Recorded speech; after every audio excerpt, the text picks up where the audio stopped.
ఆ హోమగుండం శివపార్వతుల వివాహ సమయంలో వెలిగించినదట. శివపార్వతుల వివాహం ఉత్తరాఖండ్లోని రుద్రప్రయాగ్ జిల్లాలోని ఉఖిమత్ బ్లాక్లో జరిగిందని తెలుసుకున్నాం. అక్కడి శివాలయాన్ని త్రియుగినారాయణ ఆలయం అని పిలుస్తారు.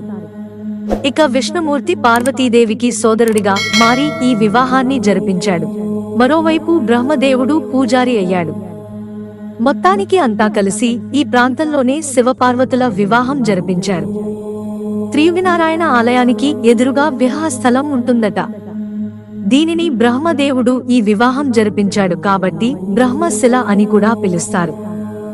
ఈ వివాహ వేడుకలో సాధువులు, ఋషులు పాల్గొన్నారు. ఇక ఈ ఆలయంలో 3 చెరువులు ఉన్నాయి. వీటిని శివపార్వతుల వివాహానికి హాజరైన దేవతలు స్నానం చేసేందుకు నిర్మించారని ప్రతీతి. ఈ 3 చెరువుల పేర్లేంటంటే రుద్రకుండం, విష్ణుకుండం, బ్రహ్మకుండం.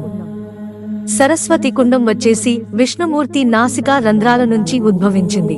ఈ చెరువులో సంతానం లేని వారు స్నానం చేస్తే తప్పక సంతానం కలుగుతుందట.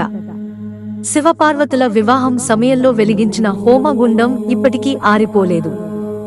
నిత్యం దీనిని నెయ్యి, కర్రలు వేస్తూ ఆరకుండా చూస్తారు. పురాణాల ప్రకారం ఈ ప్రదేశంలోనే విష్ణువు వామనుడి అవతారం ఎత్తాడు. ఇంద్రాసనాన్ని పొందడానికి రాక్షస రాజు బలి 100 యాగాలు చేయవలసి రావడంతో అతను 99 యాగాలు పూర్తి చేశాడు. 100వ యాగాన్ని విష్ణుమూర్తి వామనావతారం ఎత్తి ఆపేశాడు. కాబట్టి ఇప్పటికీ అక్కడ విష్ణుమూర్తి వామనుడిగా పూజలందుకుంటున్నాడు. మిత్రులారా, ఛానల్ సబ్స్క్రైబ్ చేసుకోవడం మర్చిపోకండి. ధన్యవాదాలు.